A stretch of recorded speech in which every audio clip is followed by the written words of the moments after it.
আর কতক্ষণ ধরাঘড়ি, বাবা বাবা যে ব্যথা হয়ে গেল। এত বাস আসছি আর আমার যেটা দরকার সেটাই আসছে না, আশ্চর্য। ওই তো এসে গেছে, বাঁচা গেল। হ্যাঁ বাবা, বাবা এটা কি করোনা হয়ে যাবে তো? আরে ছেড়ে দিচ্ছ কেন? ছুটে গেল। এত বাজি ছেলেগুলো কথাই শোনে না। ও বাবা, এদিকে আকাশ অবস্থা শোচনীয়, যে কোনো সময় হুড়মুড়িয়ে নামবে। কি করে বাড়ি ফিরবো কে জানে।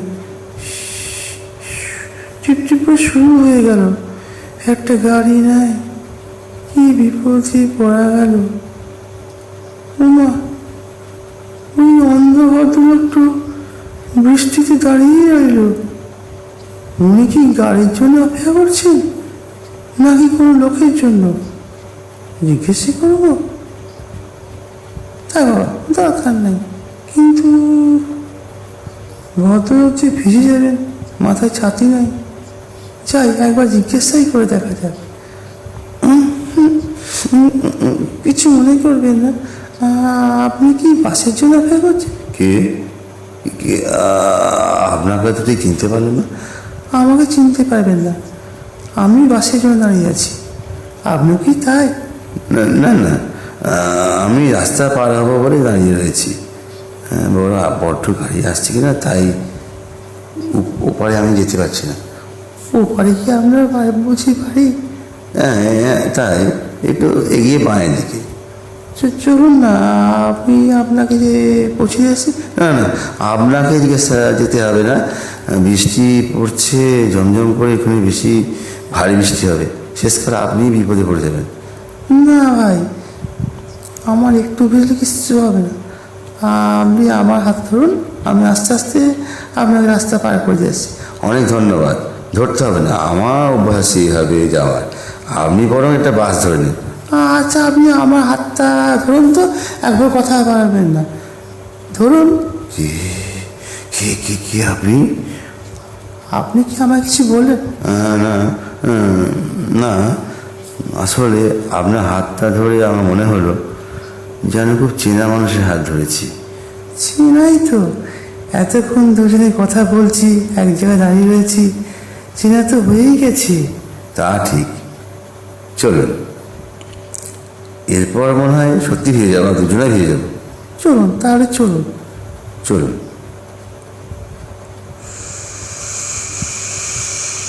এই যে বাড়ি এসে গেছি। টিপুন, কলিং বেলটা টিপুন। একটা বাচ্চা এসে দরজা খুলে দেবে। আবার তুমি ছাতা নিয়ে বেরিয়েছো? তোমাকে নিয়ে আমি কি বলি বলতো? তুমি একটা বার শোনো। দাঁড়া বাবা, দাঁড়া, আবার আগে বাড়ি ভেতরে যাই, তাকে বলছি। তুমি কি বলবে তা আমি জানি। বৃষ্টিতে ভিজে যদি তোমার ঠান্ডা লেগে যায় তাহলে কে কে দেখবে? নিউমোনিয়া যদি হয়ে যায় তাহলে তোমার কি অবস্থা হয় বলো তো? তাই করছি তোমাকে দেখতে। তুমি কথা না শুনে ওষুধটি বাঁধাবে, আমার বইই গেছে তোমাকে দেখা। না না, একটা ভদ্রলোক এসছে আমার সঙ্গে, তুই আমার তার সামনে এসে কথা বলছিস। কী বলছিস? একটু চাটা করে দে। ভুলে গেছি বাবা। এসো না দিদিমণি, এসো, ঘরের মধ্যে এসো। তোমার ধরে বসো, আমি এই চা নিয়ে আসতেছি। হ্যাঁ, একটু আদা নিয়ে আসলে হতো না?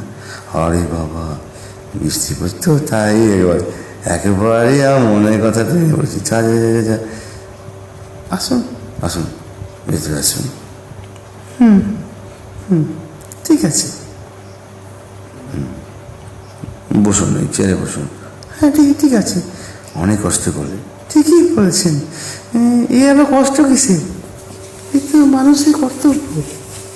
বাহ, আপনার ঘরটা তো ভারী সুন্দর করে সাজানো তো। বাহ, চারিদিকে সুন্দর। এই স্টিকারটা কার? আপনার স্ত্রী না মেয়ের? না, ওই মালিকই সব করে। আমি একটু ওই রিল্যাক্স করি এই ঘরে বসে। ওই ছেলেই সবই গুছায়। দেখো, এখানে যদি আমার কোনো পারফিউম থাকে তাহলে ও টেবিলে রাখে, আর যদি রঙিন ফুল থাকে তাহলে ঘরে ওই উঁচু টেবিলটা আছে দেখছেন না, ওইখানে ফুলদানিটা রাখে, এইখানে ও গোছ গাছ করে নিজেই রাখে। আচ্ছা, আপনি চোখে দেখতে পারেন না, কিন্তু এত সুন্দর করে সাজিয়েছেন। উমা, এই আঁকাগুলো কার? এত সুন্দর, বাহ। ওগুলো আমারই আঁকা, 3 বছর হলো আমি দেখতে পাই না, তারপর থেকে আমি আঁকিও না, একেবারে ছেড়ে দিয়েছি। হ্যাঁ, বাজে করা থাক। এখন যিনি আমার একবার উপকারী বন্ধু, তার কথা আগে শুনি, তিনি কী করে থাকেন তার কথা একটু জানি। এক্সকিউজ মি, ফোনটা একটু ধরুন, ফোন এসছে। হ্যাঁ, ধরুন। হ্যালো, ইয়াস স্পিকিং। কলেজ? না না, কলেজ থেকে কেউ আসেনি ভাই। হ্যাঁ বলুন। না না, ফর্মালিটি কোনো না, আমার একটু একটু ব্যস্ত আছি, আমি তো দেখতে পাচ্ছি না। আমি কোনো কথা পরে এসে বলবে, সব বুঝি না। অধ্যাপক যিনি আছেন তাকে বলুন কথাটা, পরে আমি দেখছি। নমস্কার, ঠিক আছে, আমাকে পরে কল করবেন।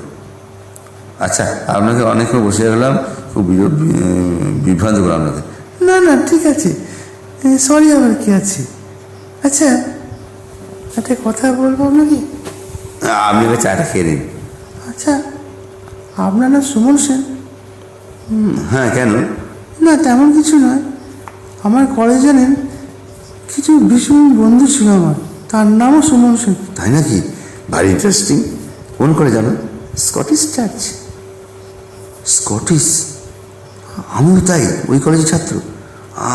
আমি কোন ইয়ারে বন্ধু বলুন তো, কোন ইয়ারে ছাত্র? 61 to 64।